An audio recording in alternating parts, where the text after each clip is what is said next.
Hello and welcome to this afternoon's author reading and conversation with author M.G. Vassanji. I'm Rick Sickinger, programming chair for the Alice Munro Festival of the Short Story, and I certainly hope if you're in Southwestern Ontario, you are indoors and enjoying some air conditioning or in front of the fan. It's a hot one this afternoon. It's a good time to be indoors talking books and storytelling. With a Canadian master. The Alice Munro Festival of the Short Story, now in its 19th year, celebrates short stories and Canadian writers in the landscape that inspired Alice Munro. You can find out more about the festival by following us on Facebook or checking out our website, alicemunrofestival.ca. And we have another full lineup of author readings tomorrow throughout the day. And if you want to check those out on the website. I'd like to start this afternoon's event by acknowledging that Huron County, the land where we are coming from to you from today, is the traditional territory of the Anishinaabe, Haudenosaunee, and Neutral peoples. We recognize the First Peoples' continued stewardship of the land and water, and that this territory was subject to the dish with one spoon wampum, under which multiple nations agreed to care for the land and resources by the Great Lakes in peace. We would also like to acknowledge and recognize the Upper Canada Treaty signed in regards to this land, which includes Treaty Number 29 and Treaty 45 and a half, and our roles as treaty people committed to moving forward in the spirit of reconciliation, gratitude, and respect with all First Nation, Métis, and Inuit people. I would now like to turn it over to the moderator for this afternoon's event, Michael Pierce. Michael is a retired IT executive with the Kellogg Company in Chicago. He is studying the great works at the University of Chicago Graham School and is a co-owner of the Village Bookshop in Bayfield. Over to you, Michael. Thank you so much, Rick. And again, welcome to everyone who's following on Zoom. And welcome to everyone in the future who's watching the recorded version of this. I'm coming to you live from Faux Pas Studios in beautiful Goderich. So thanks to Faux Pas for hosting my session here. This afternoon, we are the most fortunate to have M.G. Vassanji, author of What You Are, his collection of short stories. And he's here as our guest. Welcome, M.G. Thank you. Yeah. So MG was born in Nairobi to Asian immigrant parents, and he grew up in Tanzania. As a young man, he took himself to North America, where he studied at MIT and later receiving a PhD from the University of Pennsylvania. MG then moved to Canada, where he still lives. MG has become a prolific writer with global appeal, having written 9 novels, 3 collections of short stories, 2 works of nonfiction, to name a few of the things that he's written. He is loved as a writer, has received many accolades, been nominated and shortlisted for many awards, and has received among them 2 Gillers and the Governor General's Award for Nonfiction. M.G. Vassanji has been recognized with the Order of Canada. Welcome, M.G. And before we do your reading, I wanted to give one question so that people get a feel for you. I wanted to ask, after hearing that introduction, and you probably hear it many times, what would the 20-year-old young man who flew to North America to study think if he heard that? Who flew to, and then last part of your sentence?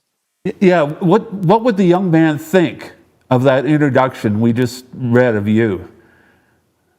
Oh, I don't know. I stopped reflecting on that. It's sometimes, once in a while, at certain moments, I wonder, is this the same boy who used to play in the dust in the streets of Dar es Salaam? Yeah. But I think that's about it. It's just a sense of wonder and certain amounts of gratitude to various places and people on the way. It's been a long journey for me, the way things work out. And if I'd done one thing or another, I would be somewhere else, So it's just. Yes. So you're going to do a reading for us this afternoon. Do you want to introduce what you're going to talk about? Well, it was this is the first reading I've done. Not been easy to pick, so my only hope is that it doesn't appear to be too alien. This is a story, it's based on a story that was told to me by a fan, who invited me to go to Portugal, and then he's also from Dar es Salaam, where I grew up, and he told me a story. He was an excellent storyteller, and I thought I should put that story down into a short story, a formal short story, and that's what I did. I began in Vancouver, and the story takes place in the 1950s, many years ago in East Africa. Makes references to even the First World War, but it's a short story. It's not a long short story, so it's a bit of a risk for me. But I will go ahead and do it. So, are you ready? Ready. Yeah. Okay. My grandfather adores me. Why do you love me so much, Dada? I inquire, breaking to a stop before him, putting my hands on his knees. His twinkling face breaks into a barely audible laugh that squeaks out like a loose spring inside his throat. He tickles my chin. Wait till you make children of your own, he says. There's nothing like it. He looks around for confirmation, sees my daddy, who exchanges a look with him but says not a word. I don't want children or grandchildren, Dada, I tell him. You will, he says. What I would have liked, in fact, is a father. As I back off and run away, our eyes avoid each other's that instant, except for a tiny flash from one corner of my eye to a corner in his. There's an understanding, an accusation, and a terrible admission. He sits back, his eyes following me.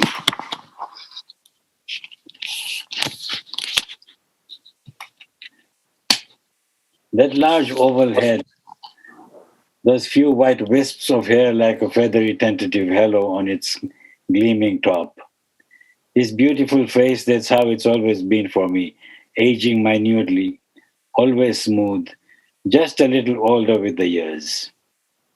Unlike Daddy, with her Asian face and head like an old cardboard box, weathered and indented by the years. A far cry from the blushing bride of their wedding photo. The doting Dada of my childhood I've come to think of as my father's murderer. I don't believe in the supernatural, and perhaps it's his own guilt that informed my indictment. All the years I knew him. He had never forgiven himself, I know, nor did anyone else. This man, the fruits of whose once ruthless enterprise in Africa, we now live on in Canada like maggots on dead flesh, who sat flicking the remote control morning till night, willing death to come from some channel. Only it wouldn't. But when it came finally, it was to everyone's relief. The family, like many others, had come penniless from India to East Africa in the early 1900s. Through their business acumen imprinted on their Gujarati genes, so we believe, they managed to lift themselves up in the alien country and make it home. 3 meals a day and no debtors knocking at the door with their collection books. Comfortable, no more than that, but only a few such pioneers could boast that luxury. Dada inherited the family business, distributing potatoes, onions, and various grains. Not glamorous, and I understand that the shops stank up the street in the rainy season, so that people sometimes were forced to take an alternative route. But a steady enterprise nonetheless. It could have gone on for decades more. But one day fortune came his way, as it did the Canadian who looked under his tire one day when he was stuck on a muddy road somewhere in the country and saw a diamond. How do you know when opportunity is looking you in the face? You know if you're my Dada. He knew how to look, as did Mr. Williamson, the Canadian. Dada was obsessed with news. Anything that was happening anywhere in the world. War and peace, famine and abundance, royal weddings and births. The daily paper reached him at 5 every morning. Later, on his mid-morning break from office, before chai, he would saunter in at the Indian reading room and peruse newspapers from around the world. Even if they were weeks late, knowledge gained, instinct sharpened. At the chai shop later, discussion and argument on all the news that had been fit to see print, plus the previous night's BBC broadcast. All talk about elsewhere, nothing much happened in that backwater. The war in Europe had no impact except for a few shortages. Some speculation in property went on, a little gambling and drinking, though forbidden, fornication. When the war ended, the price of sisal, which was used to make sacking and rope, suddenly dropped. The Germans and Greeks who had owned the sisal farms, the Germans having brought the crop to the country in the first place, started leaving, tired, elderly, bankrupt, defeated. Dada, my family says, had already seen in the newspapers the portents of another war, and so he and his friends bought up the abandoned sisal farms at dirt cheap prices. And sure enough, the Korean War began, and sisal shot up again. Fortunes were made. They lived like kings, thenceforth. Bungalows by the sea, servants, exotic foods, when the rest of their Indian communities still lived in shacks with holes for toilets. They traveled abroad, acquired a polished veneer. Their children went to schools abroad and came home speaking English like the English. A new social class formed. Sisal eventually fell when nylon came around, but by then they were ready to walk away. Dada was into cotton. Suleiman Ravji and Sons, the Cotton King. He sits there, this former king, in economic exile, in a house in North Vancouver, on his lazy boy in his pajamas all day, the Indian way, hoping, I suppose, that one of his grandchildren will visit today. He arrives at a news channel, watches a few minutes, poses at a soccer match, then quickly heads on past CNN, Fox, and local Punjabi, and rests a moment longer at NDTV from Delhi. Nothing holds him. He takes a nap, gently snores. He used to drive but now can't due to recurring gout. He takes a taxi sometimes to go to a community function or the Safari Chai Shop, which is the news and nostalgia exchange, where former cricket players from Dar come to recall their best innings, and visitors from Toronto are welcomed and mocked. Do you have such chai, such kebabs in your city? Most of the time he sits at home flipping channels. His time is past, his money given away to his sons, 2 daughters, and 1 widowed daughter-in-law, my mother. One late afternoon, I must assume it was Sunday, though Daddy will not confirm. There was a garden party on the grounds of their Oyster Bay mansion in Dar es Salaam, at which several VIPs, including the British governor of the territory, Sir Edward Twining, and the colonial secretary Ian MacLeod, on a tour from London, were present. Between these two eminences stood the Cotton King, displaying his charm, while a pleasant, sophisticated murmur proceeded in the background. Suddenly a commotion was heard at the gate. Sporadic recriminations and exclamations of protest approached the party, and the guests saw an old woman in rags in the tight clutches of 2 watchmen who were dragging her forward. When she was close enough, she broke loose and hurled herself through the guests and ran up straight to Suleiman Ravji, my dada. A hush fell as the woman raised her hands before the King of Cotton in a gesture of prayer. Please. My son is dead and waiting to be buried. I cannot find a cotton sheet to wrap him in. Help me, please. 2 yards of Marikani is all I need. In his arrogance, bloated by the presence of 2 white men of the British government at his side, Suleiman Ravji asked her angrily to repeat her request, then told her with contempt, Mama, if you don't have money to buy 2 yards of cotton, use grass to shroud your son.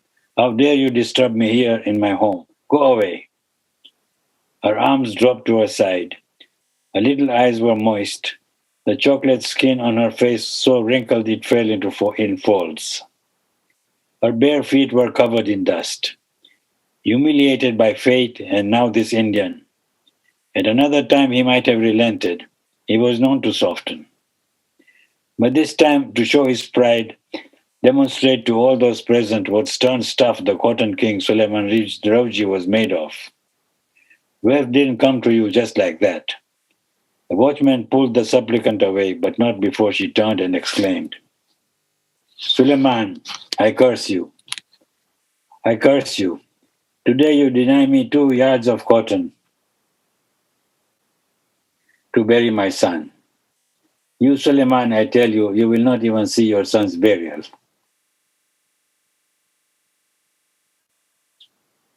The sons were all there, 3 of them standing among the fashionable crowd. Their pretty wives were there too, and some smartly clad children running about. This was the story told to me by Daddy long after they had moved to Vancouver. She told it sounding matter of fact, but in the toneless voice, in that lowering gaze, hid the regret, the blame. Like arsenic dissolved in plain water. Curses had power. Suleiman knew that. And yet, adamantly, he refused to go and have the spell reversed. We make our own luck, he said, and I pay my dues to God.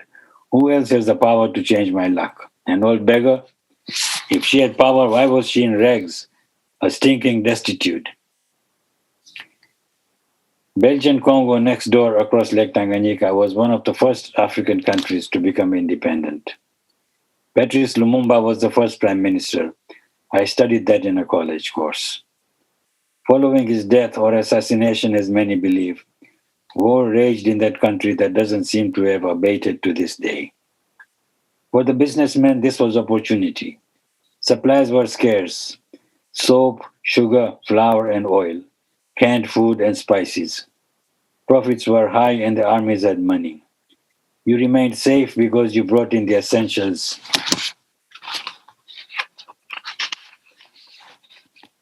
and paid off all sides for protection. In any case, you had some young clerk fresh off the boat from India or from a poor family up country to be your front man. You were the king, safe in your castle, far away by the sea. It was my father Pyarali's turn to make the monthly visit to Bukavu, Eastern Congo, to check on the family business there. Pyarali was the youngest of 3 brothers and 2 sisters. The journey was by chartered plane, its passengers, a few businessmen and accountants. As usual for such visits, they took with them fresh supplies of stock. And, a rumor never denied to this day, they would bring back pouches filled with smuggled diamonds together with their bags of cash from the previous month's sales. It was Pyarali's second such trip, but this time the plane disappeared on its way in. The pilot being a young American, the search that ensued was thorough and followed by the public. 2 airplanes and a helicopter were chartered for the purpose. Men and women were paid to beat the bushes around their villages. The pilot's parents and a sister from America and Suleiman Rouji with his men covered the countryside in Land Rovers in northern Tanganyika and western Uganda, where the plane was believed to have disappeared. Prayers were said in the temples of worship in various towns and cities. A few months after the disappearance, when the search had been called off, a fragment of a small plane's wing was found in a field in Uganda, having become a play object for the children. A service without a corpse was finally held in the compound of our prayer house. There, as Dada stood before the empty coffin, which was draped with a white cotton sheet, his remaining sons and 2 brothers beside him, their hands raised for the recital of the Fatiha, and a large congregation behind them, the women wailing, and not only those from the family. A voice approached from behind. You, Suleiman, do you remember? 10 years ago, I asked you for a shroud. The old lady shuffled forward, more wrinkled and bent than before, hardly a curly hair left on the head, a finger raised. You refused. Ulikata, and I cursed you.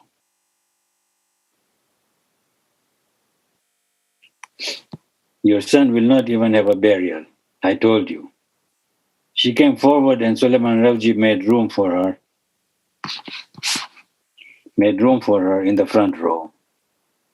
Daddy said a chill ran down her spine as the woman spoke.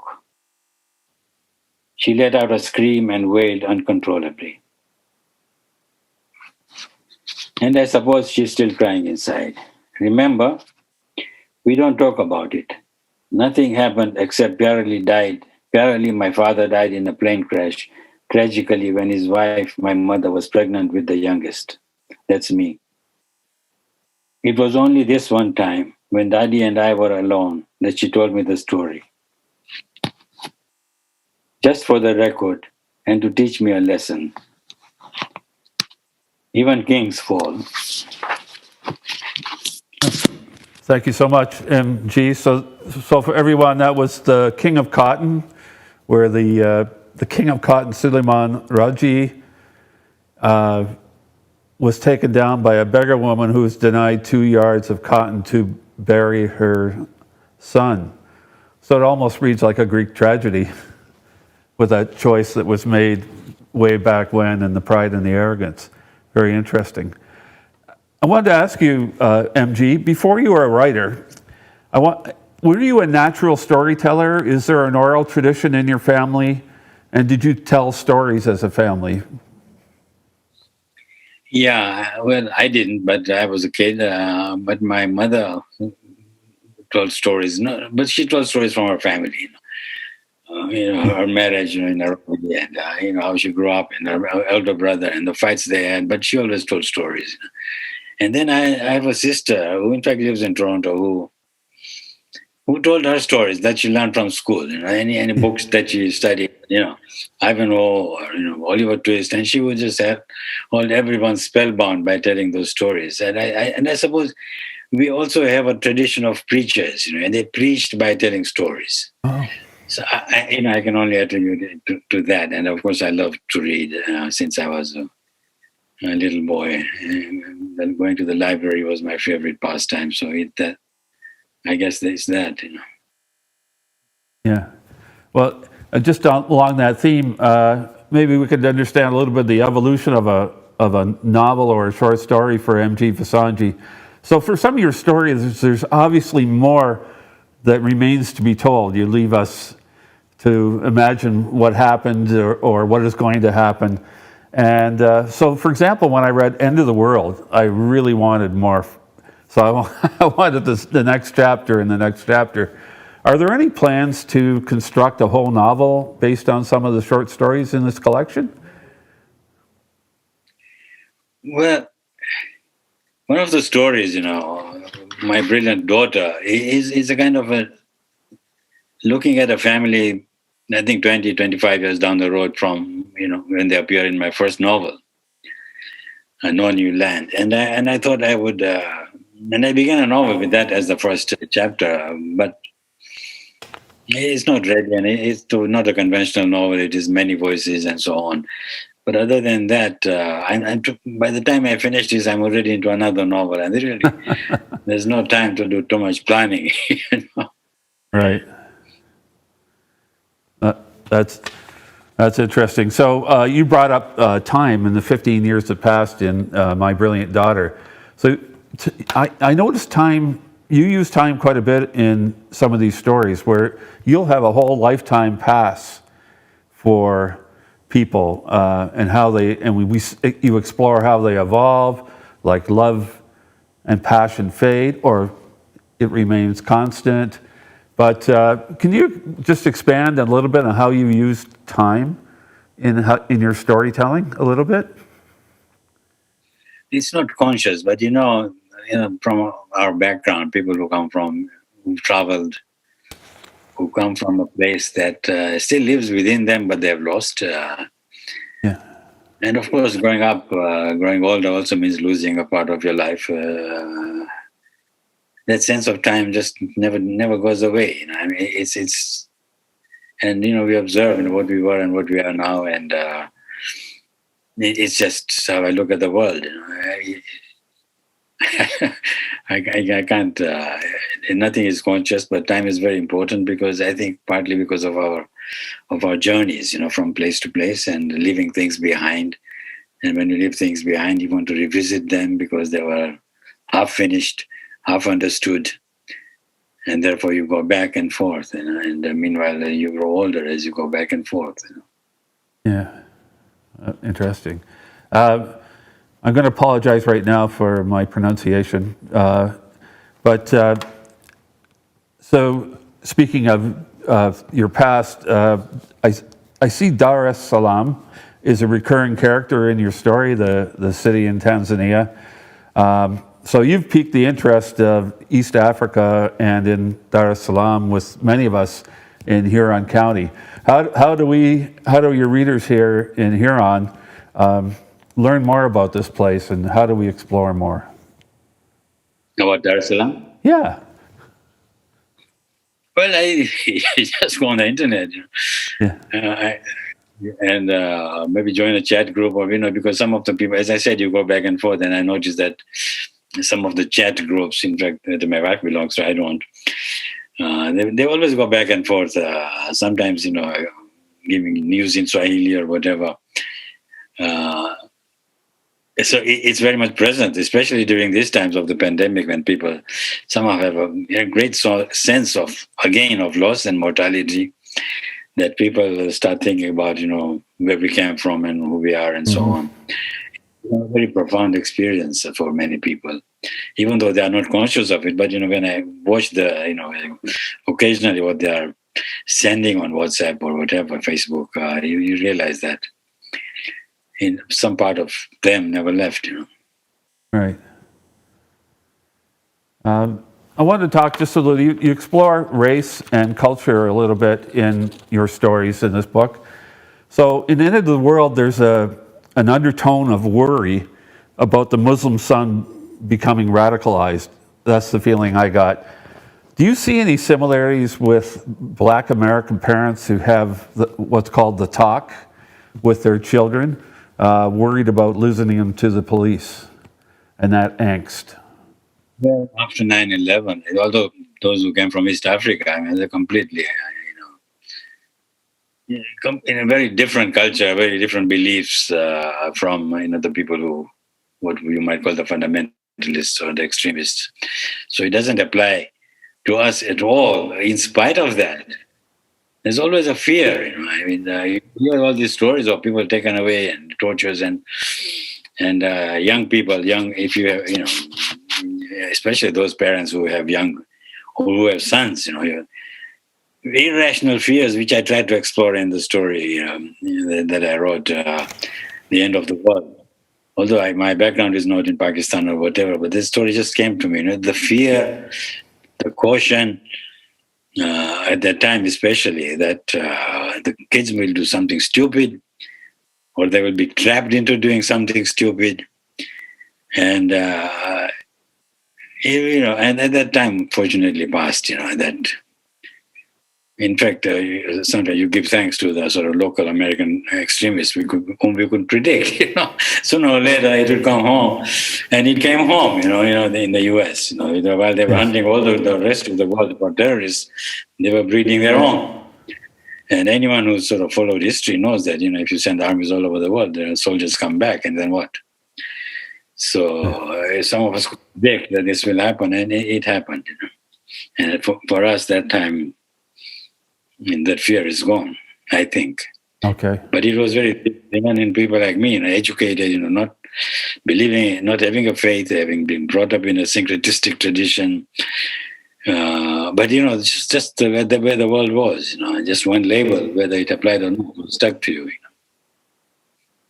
And if I could just make a comment too, so for the listeners and the participants here, I would encourage everyone to read The End of the World, and you're going to love the ending. There is a really cool, ironic twist, and MG, I really love that, and I wanted to play an Alanis Morissette song when I read that story. So thank you for that clever ending to your story, End of the World. Thank you. I have a question that we should take from one of the participants. So I would encourage the participants, if you have a question for MG, that please put it in the chat.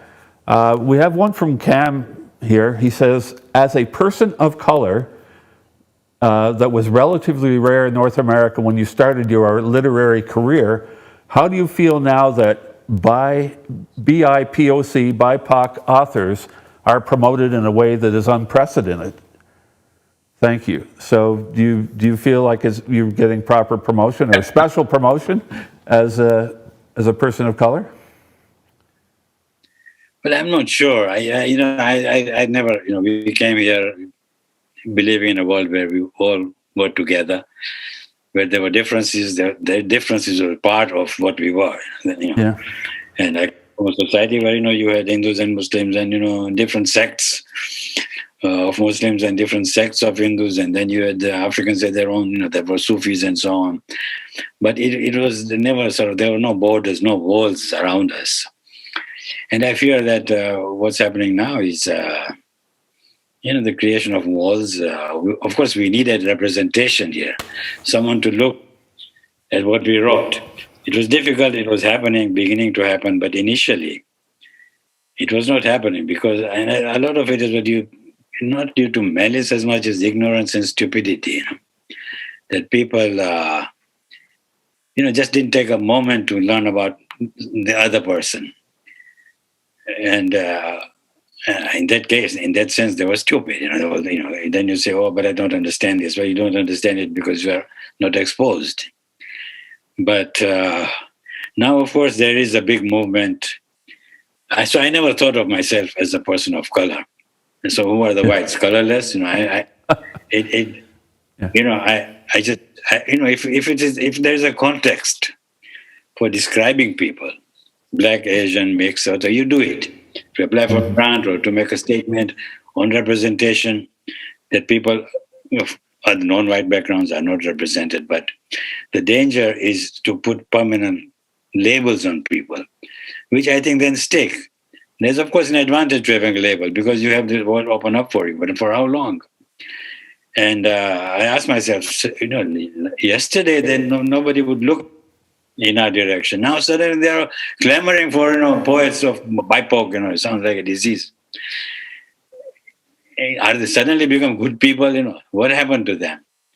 So and whether it will last, whether it goes to the poor people. I've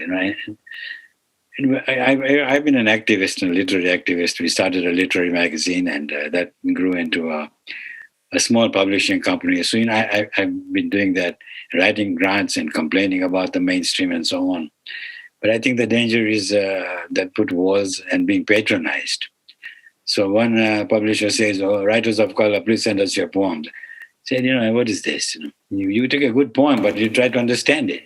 If it's a bad poem by a writer of color or a writer who's colorless, then you just reject it. But now it's going the other way, and maybe it will last for a while, and then there'll be an equilibrium. But there's a danger that you suddenly become permanently labeled.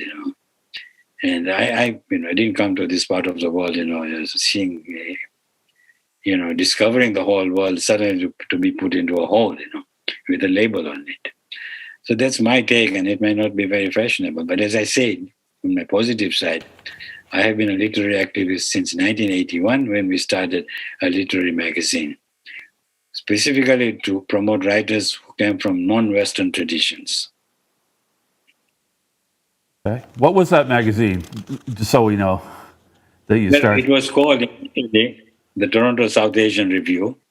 Okay. And it was modest because we didn't want to include everyone because it sounded presumptuous. But then a couple of years later, because we were from Africa, we changed it to the Toronto Review of Contemporary Writing Abroad. And it lasted 20 years, 6,000 pages of that.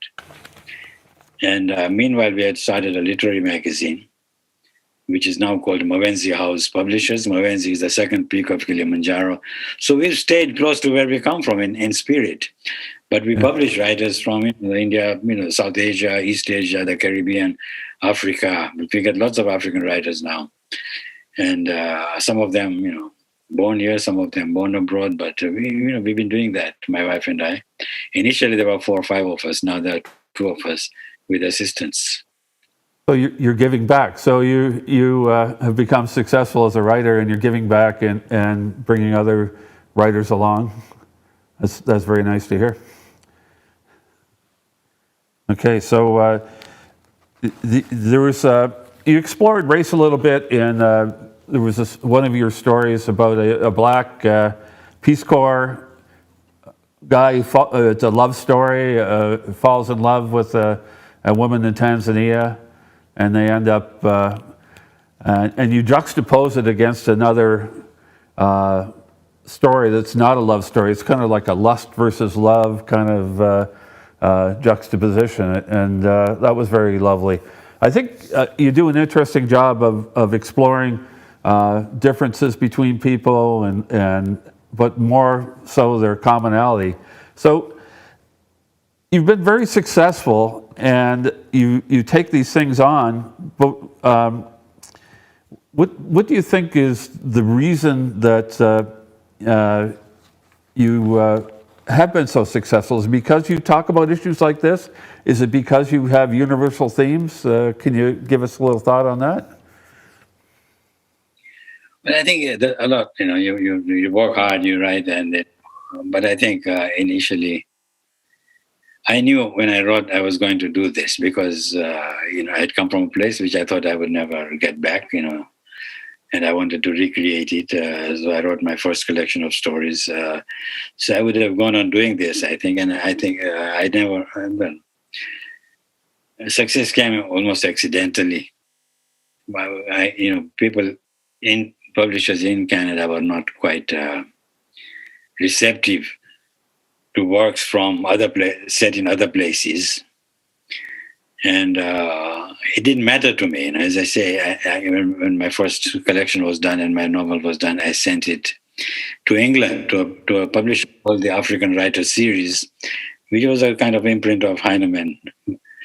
And it was a very prestigious series when I was growing up in Africa. The African writer Chinua Achebe was one of its first editors. And he, in fact, even came to my school, So, for me, it meant a lot for them to accept my stories, For me, that was enough. But it just turned out that it won a Commonwealth Prize. And then the Canadians got embarrassed.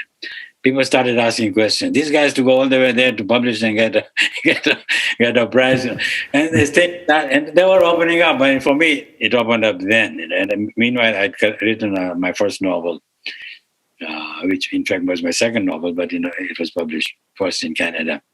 So when I sent it to the publisher, who was sort of humming and hawing over the other novel, they accepted it, and partly because it was set in Toronto. And and then things started opening up. I mean, not as much as now, but they started opening up in about 1990, 91, and suddenly you started more and more writers from other places being published. And the one thing about this country is that, and generally people who read literary books, we've all read books set in Russia or set in Romania or whatever, and so people who read literary books are quite open. And in my experience, they are more open than the publishers themselves. People read books, I see in Canada also, those who read serious literature, they read my books. I'm sometimes surprised, and they come and tell me, "Oh, I read your book, this and that." Once in a while, someone stops me on the street and says, I stayed awake all night reading your book. So it happens, and I think it's partly the nature of the place, and partly luck. You cannot downplay luck. And hard work and being persistent. You just keep writing and you're not going to stop. So I'm looking at a question that we have on our monitor here from somebody at home, and I think you just answered it, your path to publication and how to start. So I think we heard about your first novel and your second novel and working with publishers. But there was a second question there. What was the about your magazine. And did you get startup money from the government, or how did you seed that magazine initially? How did that go? Well, no, I had seen some magazines when I would go to the bookstores, especially a lot of American magazines, what I call little magazines. And I thought this is what we want to do. But when you applied for a grant, they said you should have a track record. If you are fanatical enough, and we were, I can tell you that, knowing very little about the process of publishing, we just registered. And then 3 of us doled out $650 each to pay for the first print run. And we published it. We published the first volume 1, number 1. And then we put in a little bit more money. And by that time, some subscriptions had come because people were wonderfully surprised. People from all over Iowa, San Francisco, Prince Edward Island, Vancouver. So all these writers were writing, and the mainstream didn't know about them or didn't look there. Yeah. And so we got subscriptions, so we got some money, and we did volume 2. Not volume 1, number 2.